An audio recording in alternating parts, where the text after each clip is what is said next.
Welcome to the Wicked Podcast, where we read the business books you don't have the time for. I'm Marcus Kirsch. And I'm Troy Norcross. And we are your co-hosts for the Wicked Podcast.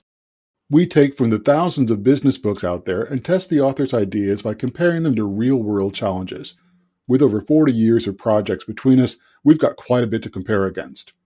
We give you the condensed takeaways, followed by our interview with the authors. We know you want actions, not theories, and it's actions that we want to help shape, because that's what the Wicked Podcast is all about, helping you to become a wicked company. So, Marcus, I really enjoyed that interview with Joe Pine, and I guess he's the author of Experience Economy. Is that right?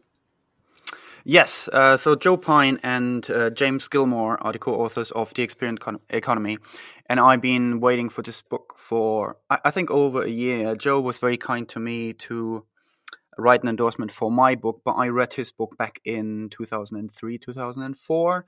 So it's one of those things that's been around for 20 years and an idea and a insight whose time has come. And so he's touring again because they re-released the book for the second time now. And he's getting a lot of attention around it. So it's really interesting talk and a lot of interesting stuff in it. However, tell me your takeaways. Yeah, so I think the big takeaway for me was the idea that moving beyond experiences, starting off with commodities, goods, services, experiences, and moving beyond experiences into transformations. And that was a really interesting thing about how do you spot opportunities as a business leader where a transformation is something to aim for by having the consumer go through a number of experiences. And that's a really interesting thing. And we also got to talk a lot about the business model associated with doing transformations, which was great. Yes, I think I've been using, he has some graphs in the books that I've been using in some of my presentation decks as well to show the difference and the increase in value created, not, from a commodity product to essentially in service and experience, and that the experience is the highest valued one. So as an organization, if you want to go to higher, bigger customer value, you need to fit the characteristics of an actual experience, which is more emotionally driven, emotional connection. And as he says, time well spent, which is a really significant differentiator, which is another takeaway for me between a service and an experience. A service is one that is more about convenience and you don't necessarily want to spend a lot of time with it. It's more still, how do you say, drawing a blank here. What was it again? What's the thing? Yeah, I know. So it's not the time value of money, it's the money value of time. Yeah, it's more transactional. Services are more transactional, but experiences are distinctively not. They're basically, you might want to spend more time with them. And I think the way he describes it, which is quite interesting to hear in the interview and to read in the book, is that since they wrote the book, they expanded on how you measure that. So the more time you spend with a company or the more time a customer spends, the higher the value. So time versus experience or value is how he measures it. And it's really interesting how they do it and how significant that is compared to what a lot of organizations are doing when they're trying to sell their products. Yeah, the other big takeaway for me was the really direct statement that some businesses are aiming to commoditize themselves and drive themselves all the way to the bottom. That's where they want to go, rather than trying to increase value and increase experiences.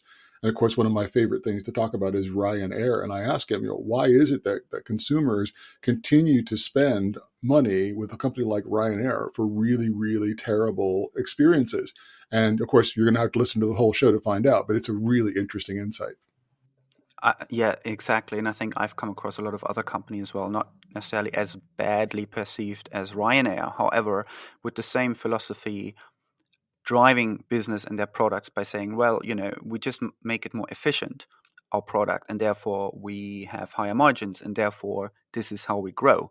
But there's a threshold, there's a wall at the end of that, because at some point you'll not be able to make it more efficient, or it will be commoditized in a way that you and your competition will have evolved this to a level where everyone pretty much offers the same. So there's no distinguishing anymore. So therefore, there's no reason for a customer to go with you anymore. And it becomes really challenging, if not impossible, for a company to differentiate and grow further. And I think so. He offers in the book quite a new space to actually grow into, and that's a really really interesting aspect of what he writes about. And my third and final takeaway was, and it's been a theme through this entire series, is the real value, the real opportunity of businesses is in the people.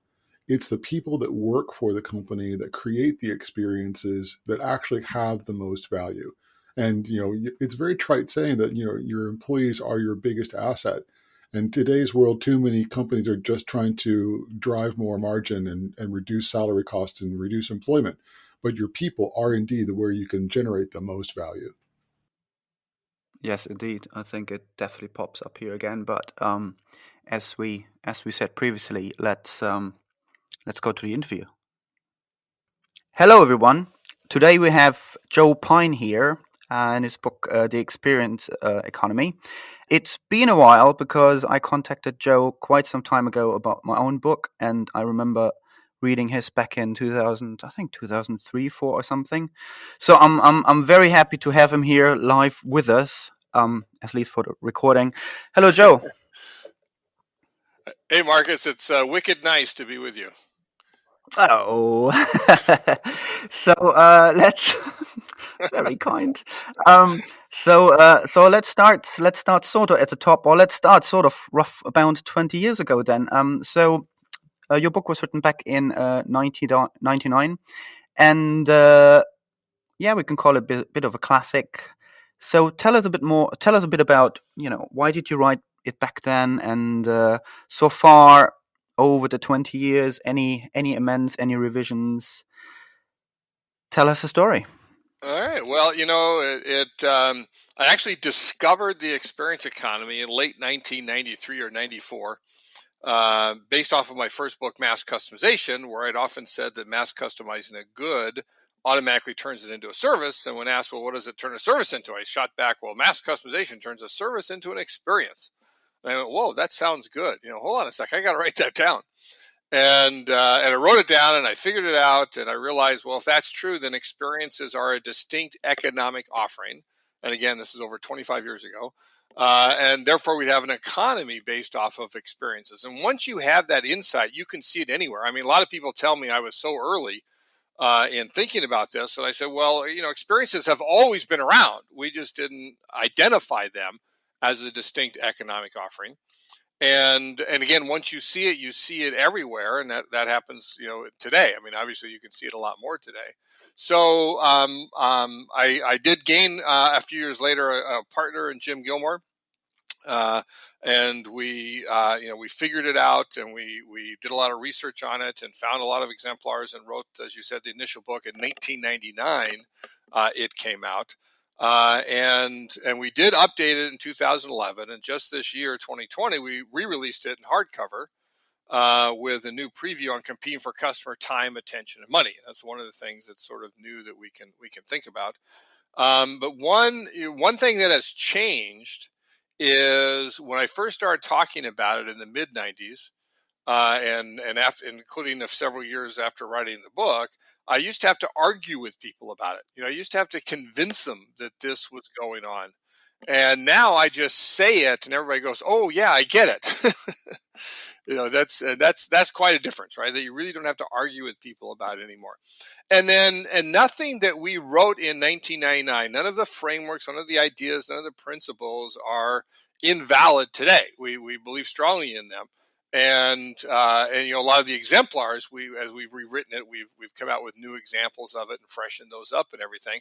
And then we have added a lot to it. So in terms of revisions, we haven't taken anything away. There's stuff we probably don't emphasize as much as we used to, but there's a lot of stuff we've added, including the new constructs and the 2020 re-release on competing for customer time, attention, and money.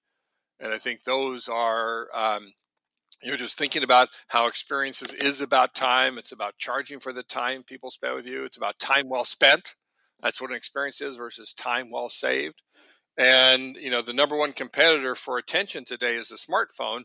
And so companies have to stage experiences that get people to really pay attention to you, get them off their phones unless they're using it to take a picture of that wonderful experience that you've created.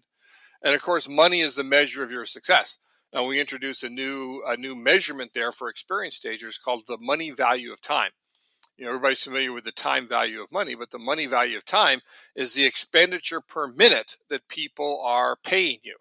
And you can use that to compare across all sorts of different experiences and see how great an experience you stage based on how much money per minute you're able to get from your customers.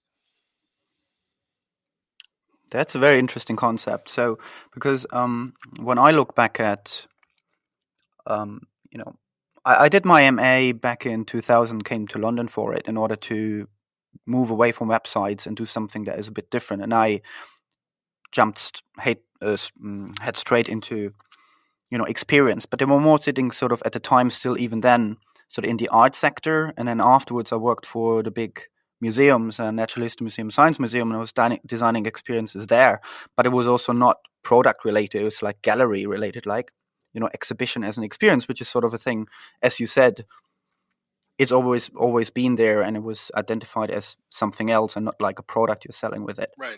But when I started moving into the advertising industry, what was going on at the time was interesting to see that we had experiences trickling over from art, interactive art, into what they called stunts or experientials. So things became much more experiential around advertising campaigns. But even then, at the time, it was still sort of a short, like quite a high investment for a short time of attention you would like to grab from someone, right? And that was still far. So that was, I think, back in 2004, 2008, something like that.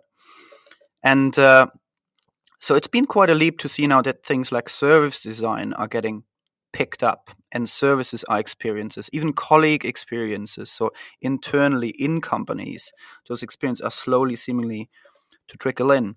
But do you think organizations have? Marcus, you said colleague experiences? Yes. So internally, they're calling that now. So if you're saying that outside of an organization, you have customer experience, and inside, what is becoming a thing is a colleague experience, which means the internal services, internal processes are getting designed so that people who work in a company can actually better work together. And that's called a colleague experience, right? Wow. And sometimes in really big companies, Yeah, I just wrote an article on employee experiences, but I had never heard the term colleague experiences. Pretty much similar to that, exactly. Yeah. Because but the people are colleague quite revisiting that. The colleague experiences emphasizes that you are how you interact, horizontally with your colleagues, as opposed to what HR or L&D or your management does, which I find very, very interesting. Yeah, I think organizations are now looking into that because they've identified the connection between, if you want to provide a good customer experience, you have to have your inner workings straightened out in a way that flows straight from the internals into or with the customer. So I think they're slowly understanding that. So it keeps expanding, but that's sort of a bit of my question here. So there's a lot of different maturity levels on that. So how do you find that so far? I mean, no one's disagreeing with you anymore that experience is a thing and a value. But how do you see it now being adopted, and how does that best work for you when you talk to organizations?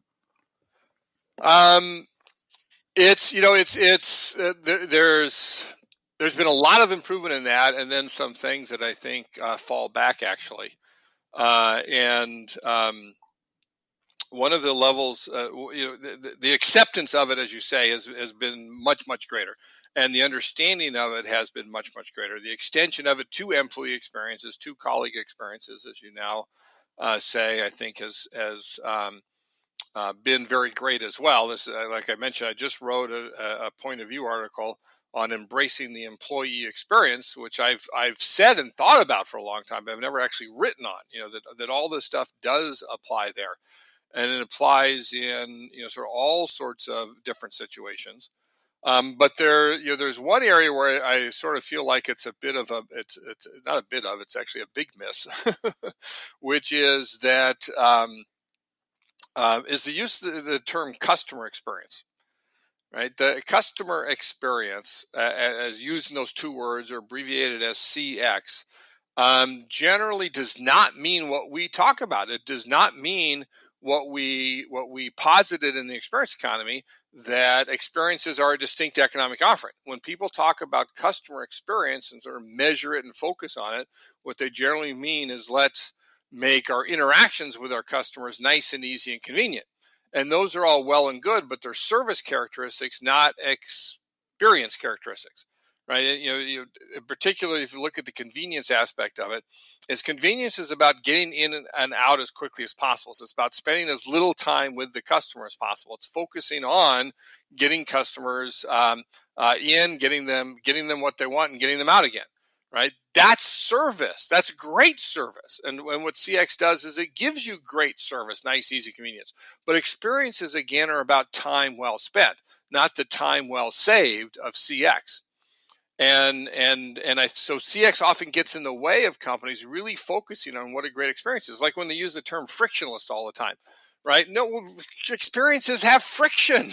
You can't create a memory without friction. You can't have drama and rise up to a climax without friction. It's actually a part and parcel of what an experience is about. But if you're being frictionless and you call that CX, again, it's really just good service. And so that's sort of one thing that I'd like to see changed in some way is that that CX is service, but just plain old X is about experiences as a true distinctive economic offering. And moving that into food. So they say the average turnover time or desired turnover time for a restaurant in America is 43 minutes. And that's why the server kind of shows up and lays the bill at the table and offers the words completely ingenuously, no hurry, but. Right. And there's the bill. And the other extreme are some of the medieval theaters where you go in and sit at really long rows of tables and the guy's going to throw buns at you across the room and they've got performers and that's an experience. And those are the kind of two different experience versus customer experience. Right. When you think of the medieval time sort of place that you mentioned, Troy, it's actually worse service, right? Because they sort of slop the food on your table. They don't give you utensils. They spill the beer on purpose, right? It's bad service, but that friction helps create the great experience that you're having in there. Absolutely. I think it's a really, really important distinction, because as much as there is, service design, customer experience, user experience, and all these different terminologies, to really differentiate the different kind of value, as you said, there's one aspect that can look at making it more frictionless or something that is over quicker, so you hardly notice it, or the part in an experience where you might spend more time with it, but actually you felt it and it's a positive experience, a positive story attached to it, the emotional aspect. So interestingly, both areas look often at the emotional aspect of it, or empathy, but then actually the reason why you design it in one way or another is distinctively of a different value. Maybe just to help our listeners understand it a little bit clearer, because I'm sure a lot of organizations are all very confused about all these different methodologies and kind of terminologies all the time. Can you tell us a little bit more, which the thing which I've always found most striking about the book, which is the history through commodities to service and then experience on the example of coffee and coffee beans. Can you tell us this a little bit in connection with what you just mentioned earlier, which is the what was it? The time value, how you evaluate time spent. Exactly. Yes. Yeah. So, every industry has its own progression of economic value, right? That's the name that we call our main framework about how business competition has changed over millennia, how value is being created over millennia, how value is being embraced by customers. And so it all begins with the agrarian economy based off commodities. And so if then industrial economy based off goods, and service economy, and then today's experience economy. And coffee is a wonderful illustration of that, because everybody recognizes it and knows it around the world. And you can easily see the orders of magnitude more value that is created as you're going up this progression. So coffee at its core is a commodity. It's beans. Those you grow in the ground, you extract them, you sell them on the open marketplace. And if you look at the per bushel price of coffee, and convert it to a per cup basis, then what you see is that farmers get around 2 or 3 US cents per cup of coffee, right? That's what they get, is 2 or 3 cents, the amount of beans that go into a cup. But if you take that same coffee, the beans, and you grind them, roast them, package them, you put it on a grocery store shelf, now you can get 5, 10, 15 US cents per cup of coffee, right? So an order of magnitude more value for the goods than if you perform the service of actually brewing them for the customer in a kiosk, in a vending machine, a corner diner, a bodega, or a 7-Eleven somewhere. Now you can get 50 cents, dollar, dollar and a half or two per cup of coffee. But surround the brewing of the coffee with the ambiance and the theater of a Starbucks, which creates a place where you can spend your time. Then that coffee drinking experience now costs you 3, 4, 5 US dollars, and sometimes more. The new Starbucks Reserve and Roasteries, you can easily spend $12 or $15 for a single cup of coffee. And so you see that progression of value where it's more valuable to customers when you shift up and do more of what they're truly looking for. And so so two things. One before I get to your point about the money value of time, is that think of this too in technology terms. This is a stack, right? All of these are stacked on top of each other. They're built on top of each other. You can't have goods without the raw material of the commodities. You can't have services without the goods with which you then deliver the activities that people want. You can't have experiences without the service, without the goods, without the commodities, right? So you need all of it. And that's why things like CX well, you start with UX. UX is a great thing for goods, to make goods, the using of them, more of an experience. CX is a great thing for services, to make it high quality services so that they do not take time. You mentioned like going to a restaurant and that. Well, when it comes time to pay that bill, you don't want that to take 15 minutes as they come back several times and it doesn't work, whatever, right? That's poor service. You want that part to be done flawlessly and frictionlessly, because you're there to enjoy the dining experience, right? So it's built on top of each other. And then if you look at the money value of time, that I often say the standard thing to think about is a movie, right? Even though nobody's going to movies at the moment, but a standard, if you look at a movie in the U.S. of approximately $12 to go to a movie just for the admission fee ticket, about 2 hours for a movie, that works out to precisely 10 cents per minute, right? That's a good experience, as you get 10 cents per minute just on the admission fees. Well, Starbucks obviously doesn't charge for admission. I think they could. I think there are ways they should, but they don't charge admission. And but if you look at buying a cup of coffee for $4 or $5 and spending 30 to 60 minutes inside the place and enjoying it, well, guess what? You're paying about 10 cents per minute for that time, right? It's the same order of magnitude as a movie. It's a good experience. There are great experiences, like going to a Disney theme park will cost you around 20 cents per minute for a lot longer time, right? For 7, 8, 10 hours a day. And that's a great experience.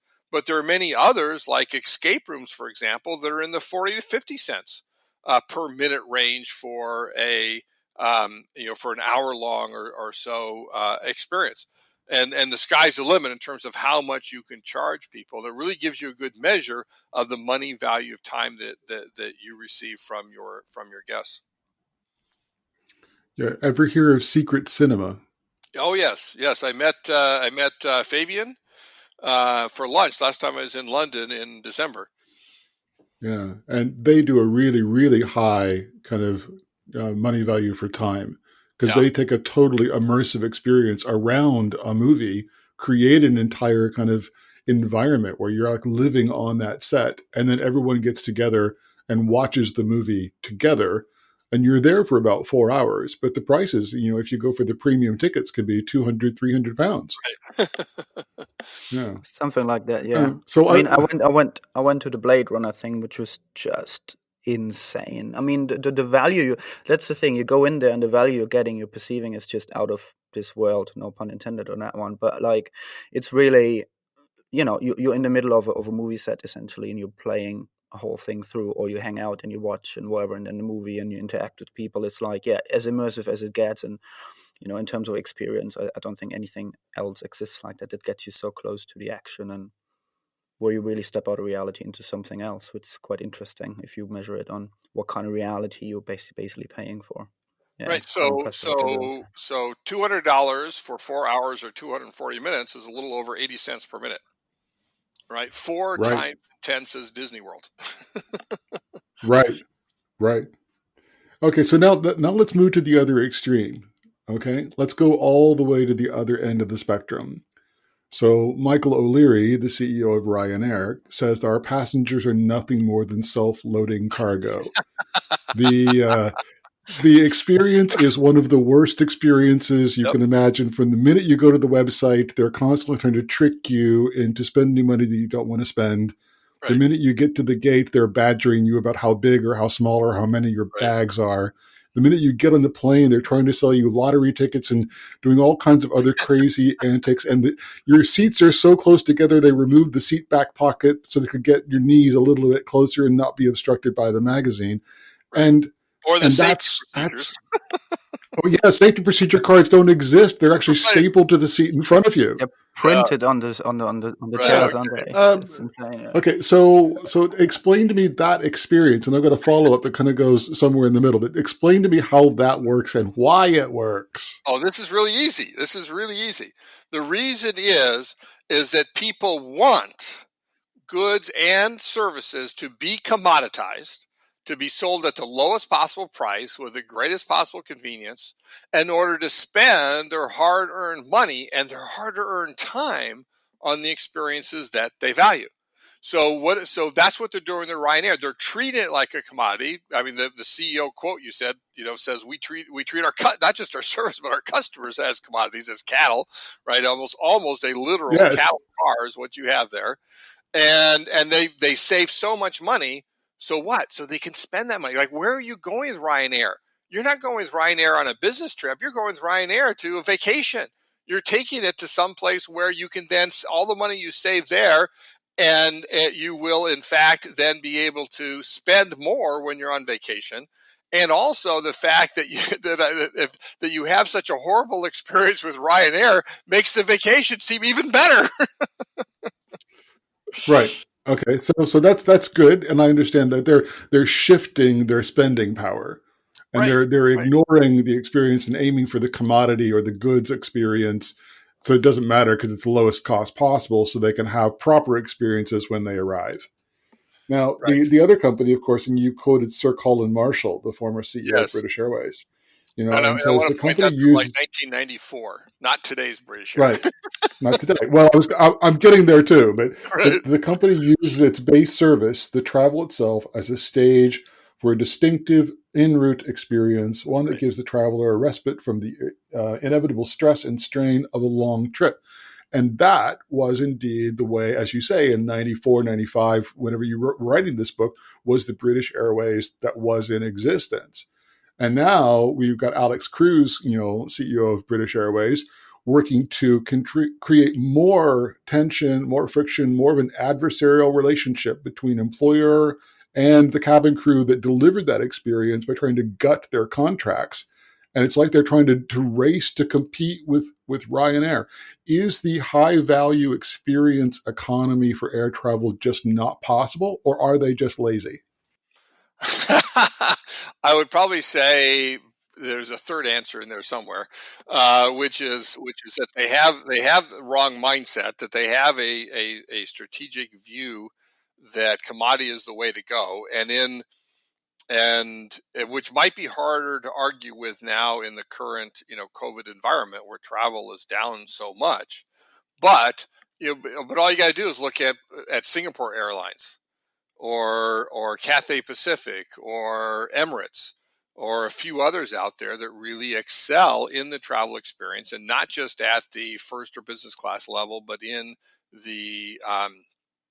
in coach class as well.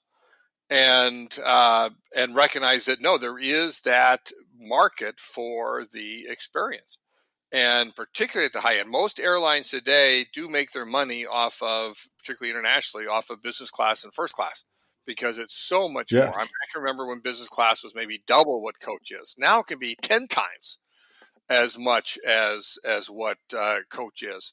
Particularly, you get the lie flat beds, which is a completely different, overnight experience than it is in having to, try and sleep sitting up.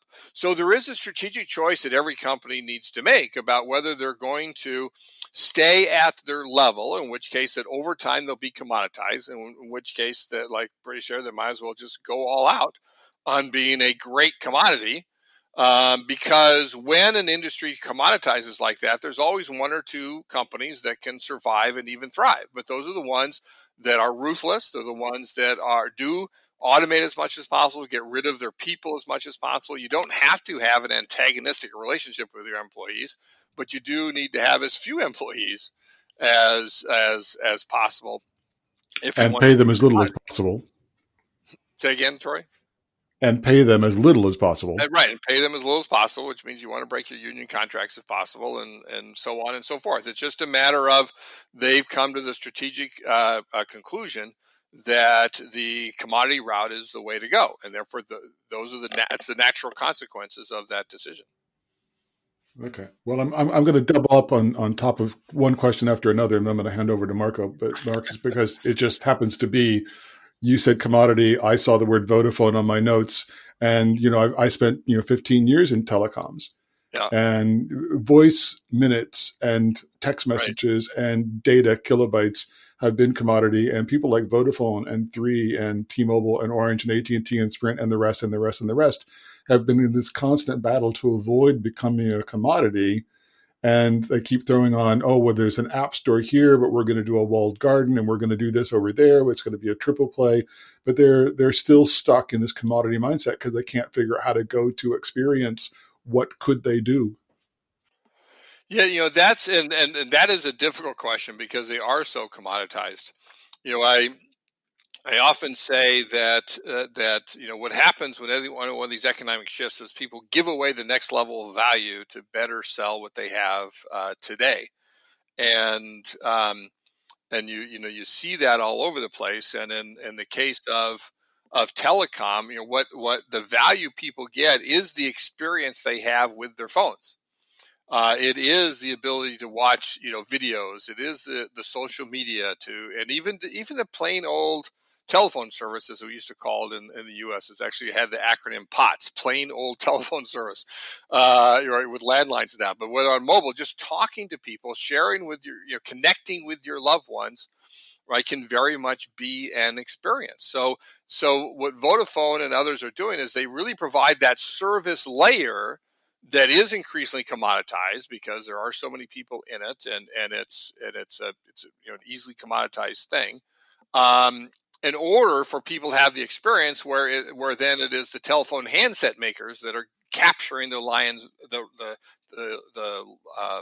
lion's share of that value, the experience value that's being created.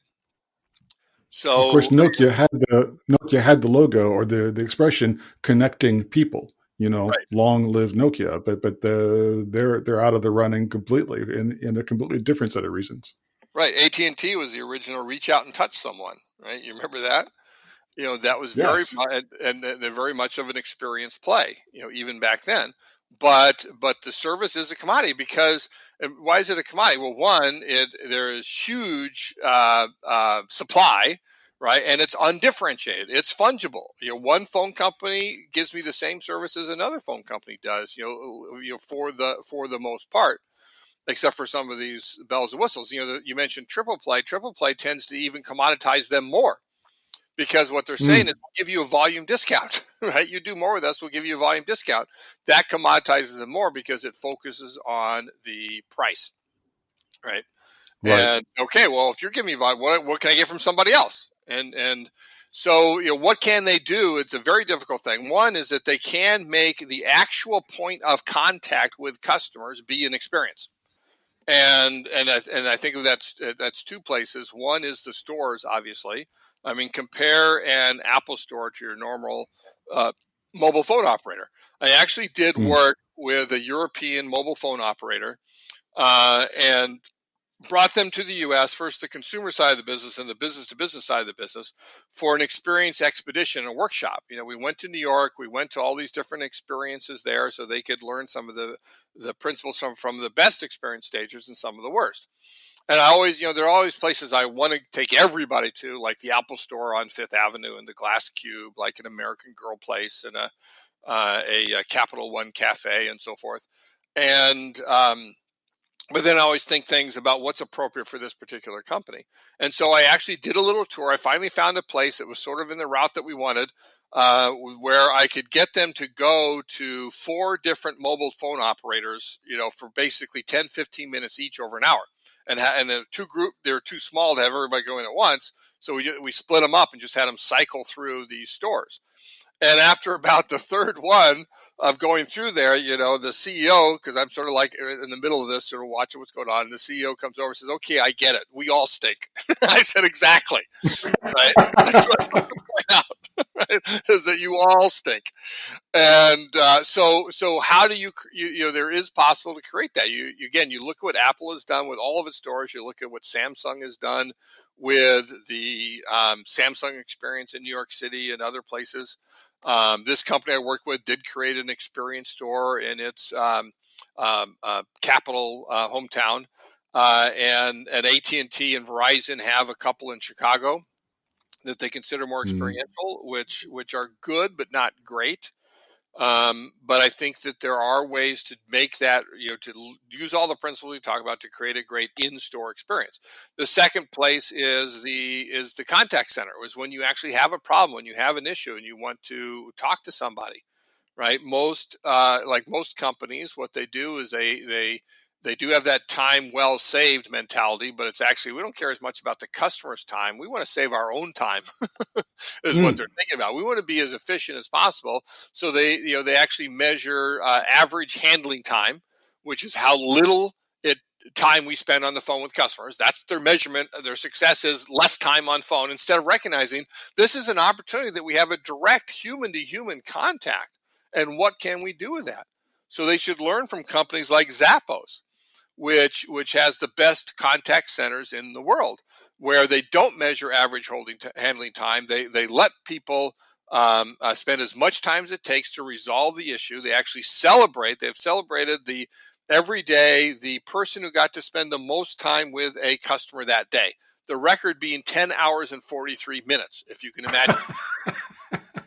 Right. And what a difference it makes, right? So those customers become highly loyal, highly valuable. They tell other people about it. They want to come back just because of the experience that's created over the phone line. Because the other thing you're doing is you're showing how you can create an experience over the medium of a wireless connection. That's really good. I think that gets me to my next question, which is, so if I look at some of the last couple of projects I worked on, and we talk about, you talked about companies being very happy with being in this commodity sector. Now, if I remember the graphic that's in the book, which essentially shows more of an exponential increase, towards from product service towards experience and maybe even beyond. So there's more money to be made, right? To actually go and aim to be an organization that provides experience. At the same time, what I've seen really a lot is, even when companies want to go at least more into the service sector, they seem to struggle to get off that initial product mindset. As an example, so I'm working on a project for Nationwide. Nationwide has a great. Nationwide is a how do you say? So they're not a bank, but they give out mortgages. It's a building society. So their aim is to help people get mortgages. But all they offer is savings account and mortgages. They now offer credit cards and current accounts as well, but they can't make the same money like banks do with and buffer their profit with other ways of making money, as a bank can. So they're quite struggling in the market, and they've been struggling for a long time because other banks therefore can offer better deals on a savings product or a mortgage product. So they're just around those margins, and they can move away from it, which is weird because the company was built based on the idea that a couple of guys or friends came together and helped each other out for the first one to be able to afford a house. So they pooled their money together and sort of helped each other out with the savings that they weren't able to do by themselves individually. So it's a great, kind of startup story, so to speak. And but what they haven't seemingly been gotten into is to take that great history and say, right, how can we do this today? Wouldn't it be great to, instead of focusing on just giving out products and engage with a customer for a short amount of time, like here's your savings account, here's your mortgage, that's it, now you're back on your own, and actually help people into the whole savings habits, like companies like Moneybox and other companies are doing now, where they look at behavioral science and nudging and they engage with the customer on a very different level. All I would say, even so it's a service, I think, and you can agree or disagree here, give me your opinion on, how much are they actually experiences? Because I, for example, engage with Moneybox a bit differently. I get little notifications and it tells me, oh, you just saved that. Oh, we just took that off to you. Aren't you happy about that? And why not put another £5 in it or something like that? And Nationwide hasn't gone there because they're really stuck with this product thinking. And they have, product teams and that. Then they don't have outcome-based teams. They have product teams. So the whole mindset is stuck there. Yep. Why is it that even so the extra revenue seems to be potentially there, if you look at the graph that you've been drawing, why are companies still so stuck with that? Why are they more likely to stick around the commodity sector? And even so, essentially, it looks like a better or higher bottom line for them. Well, you identified the problem already. It's mindset. It's mindset. I always ask, I'm often asked, like, well, what prevents companies from doing X, Y, and Z? And sometimes not always around experiences. And my answer is always mindset. Is that people have this old mindset that they're stuck with, that they've grown up with. That's part of the culture of an organization that so often prevents them from thinking differently and therefore from doing differently. So you've got to work to change that mindset, to go from being product centric to customer centric, in particular. And because you can even when I tend to avoid using the word product for physical goods, but where you're using it, I think is appropriate because it's services are providing, because product is sort of a synonym for economic offering. So commodities are a product, goods are a product, services are a product, experiences are a product. So you can be an experienced stager and have a product mindset as well. And I think Disney, for a large measure, for example, is more product centric than they ought to be, and less customer centric than they should be. And it's where you're focused internally versus on what our customers want, and it can take a long time to change that mindset. But until they do, or to get a ratchet going where a little behavior changes a little bit of the mindset, a little bit of the mindset changes a little more behavior, and so forth, then they can start to make the change. Sometimes you can create that burning platform of a crisis in a way that allows you to make a big bang.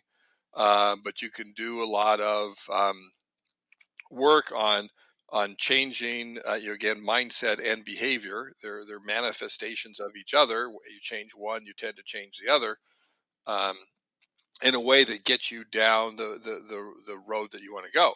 And one of the ways you do that in your work with them is you create a great is you can create a great example for them to follow. You can create a North Star that says, look at this experience that we've created here. Now let's do this sort of success elsewhere. And hopefully you'll help them do that, Marcus.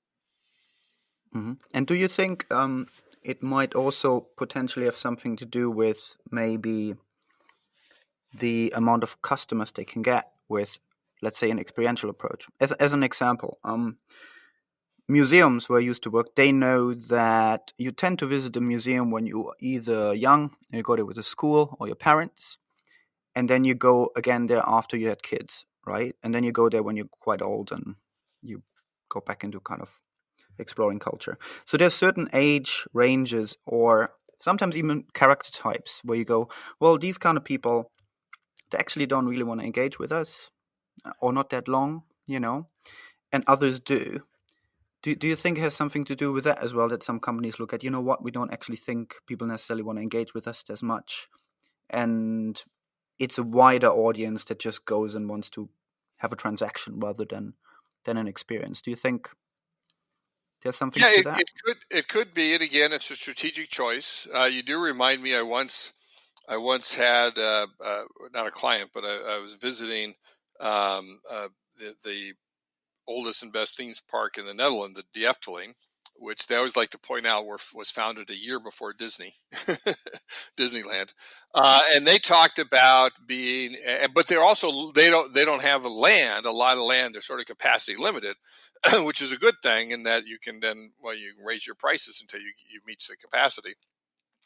But they talk about thrice in a lifetime, which I'd never heard that term. You think about once in a lifetime, twice in a lifetime. They talk about thrice in a lifetime. That's exactly what you're saying, is that people come as kids, they come as parents taking their kids, they come as grandparents taking their kids, which meant it's actually 4 times in a lifetime, because as kids you go twice, once with your parents, once with your grandparents. But anyway, but still, but in terms of who's buying, it's that thrice in a lifetime. And there, it's harder to create a long-term relationship of people going, but you still need to create that great experience in order then to come each one of those times.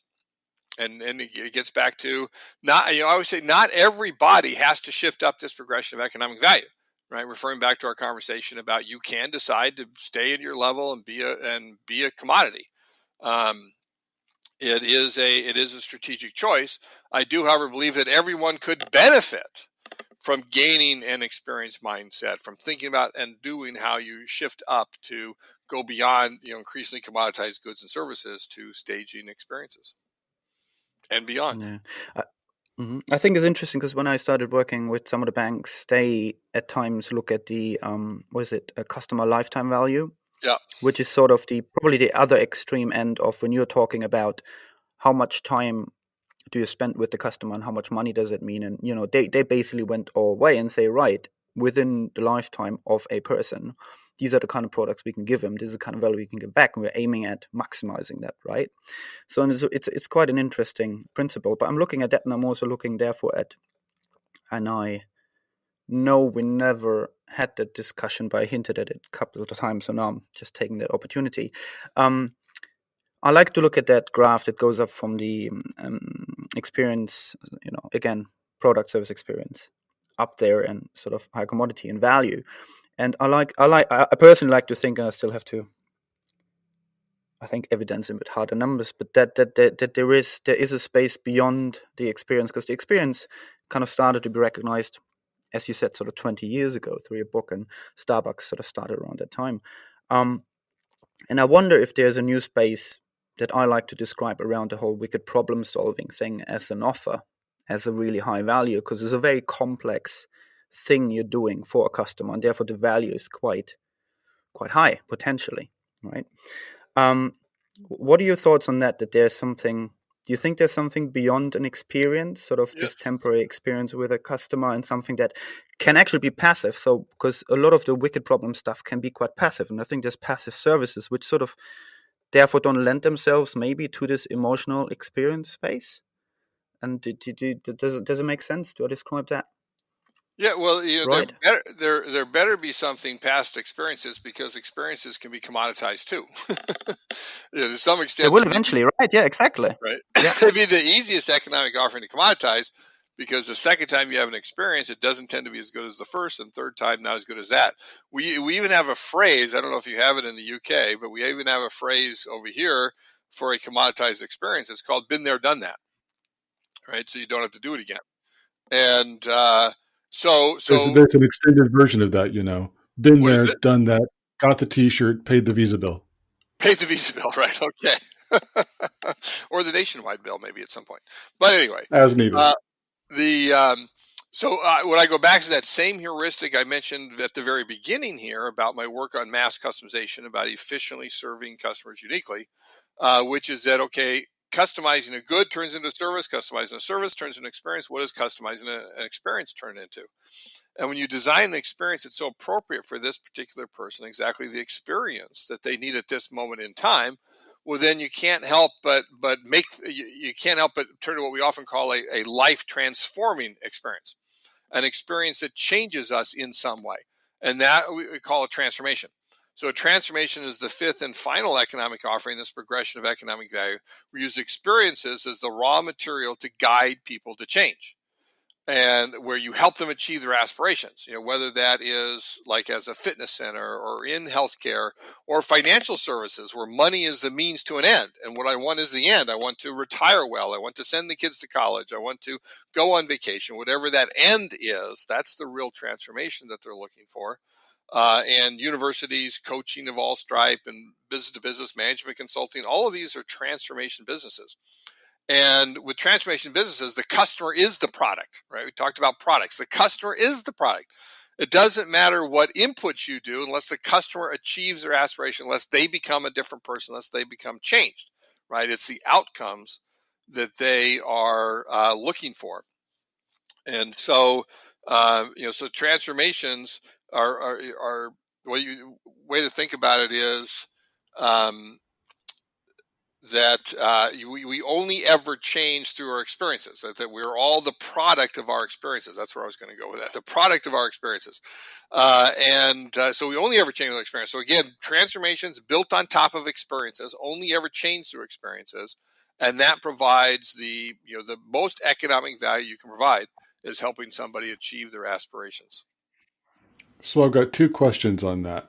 So the first one is, I think a lot of businesses are afraid of actually measuring outputs when it comes to transformation space.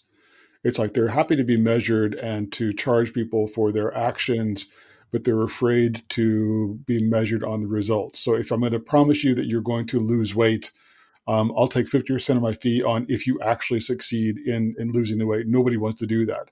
They want to charge you for the actions and for the experiences that kind of go along with it. And part of that is the fact that you're putting your profitability in the hands of humans, and humans are by their very nature sort of unpredictable. Exactly. And the second bit of it is, if you're going to start a new business, how do you spot a market segment where people wish to transform?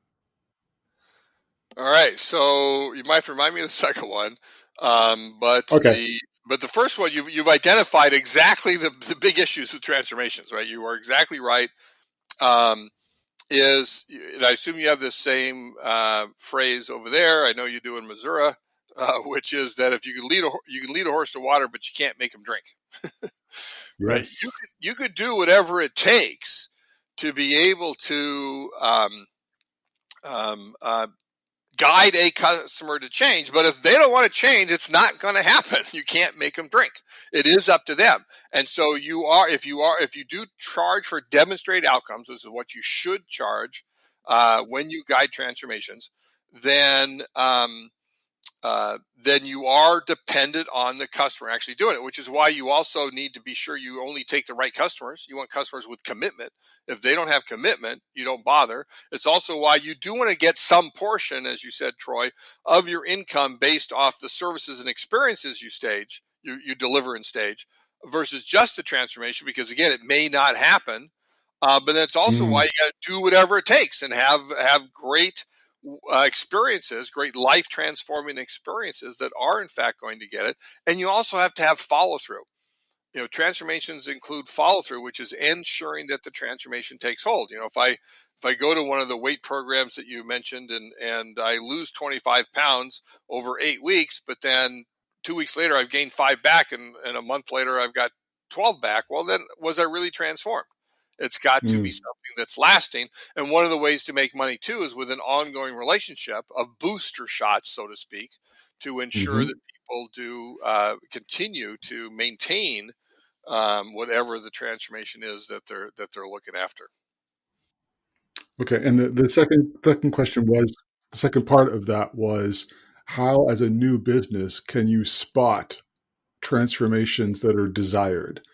Well beyond the obvious, I want to be rich, I want to be thin, I want to be gorgeous, I want to be young. Right. How do you look for other transformations? How do you discover those? The technique I'm increasingly enamored with is asking 5 whys.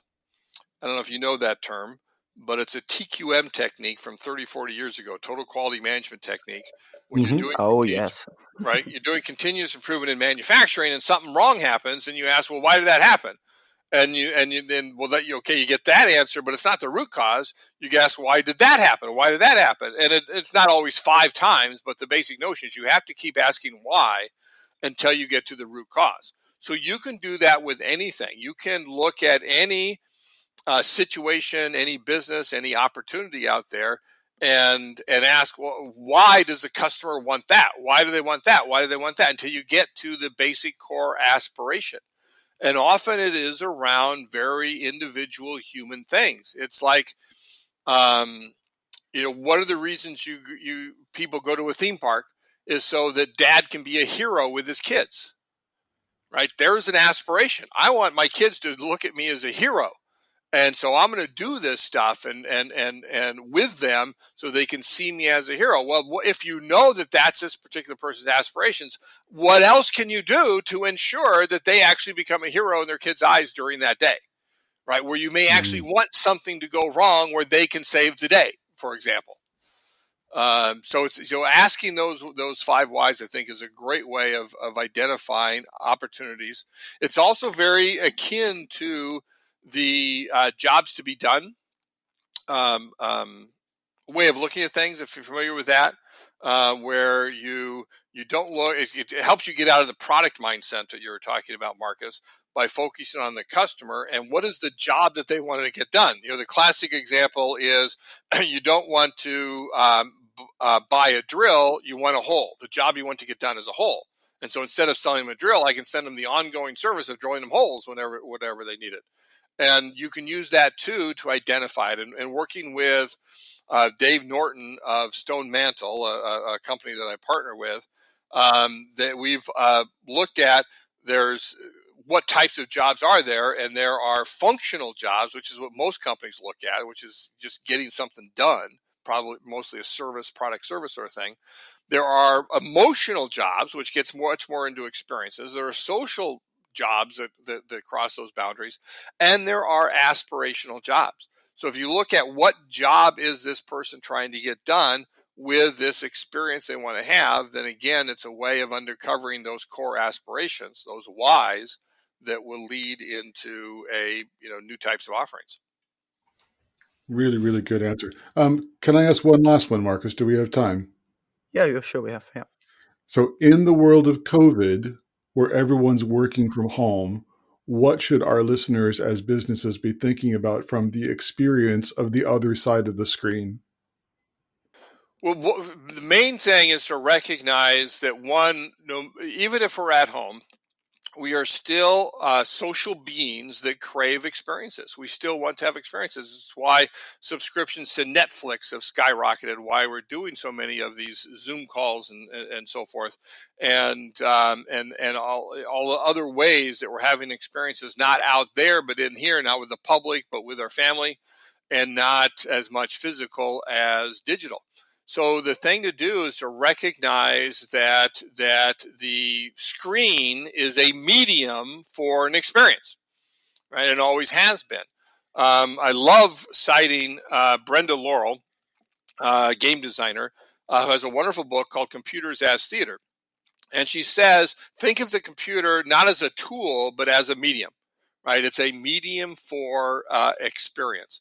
And so that's the way to think about it. Just like you can use a movie screen, you can use a TV screen, you use a laptop screen, you use a phone screen.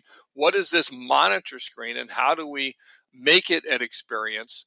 And as you say, to transcend the screen, where the screen is merely the medium, not the end result of what happens. So it's about how you design the experiences that you have on the screen, how you interact with people, how you engage with them, the tools that you use, and so on and so forth. I increasingly see how theaters are and TV shows and movies are doing walkthroughs and even complete shows on Zoom calls, for example. But these because they recognize they're on stage, even if the stage is a webcam in front of them, and they need to emote in the same way and create that great experience.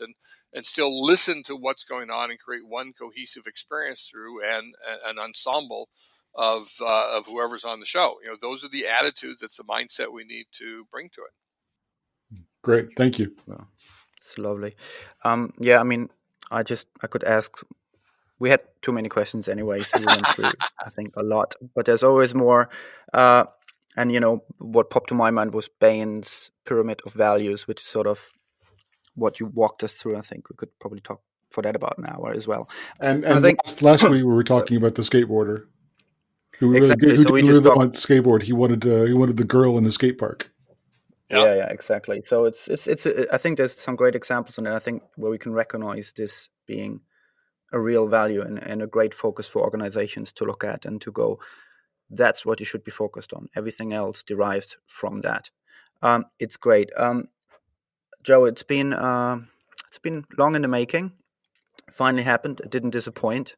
And I think there's nothing, as they say, there's nothing better than an idea whose time has come. And I think that's surely there with the experience economy. It's great talking to you. And thank you so much for your time. Hey, Thanks so much. Yep, thank you. It was high praise indeed, Marcus. Thank you. All right. Cheers. You've been listening to The Wicked Podcast with co-host Marcus Kirsch and me, Troy Norcross. Please subscribe on Podomatic, iTunes, or Spotify. You can find all relevant links in the show notes. Please tell us your thoughts in the comment section and let us know about any books for future episodes. You can also get in touch with us directly on Twitter on @WickedandBeyond or @Troy_Norcross. Also, learn more about the Wicked Company book and the Wicked Company project at wickedcompany.com.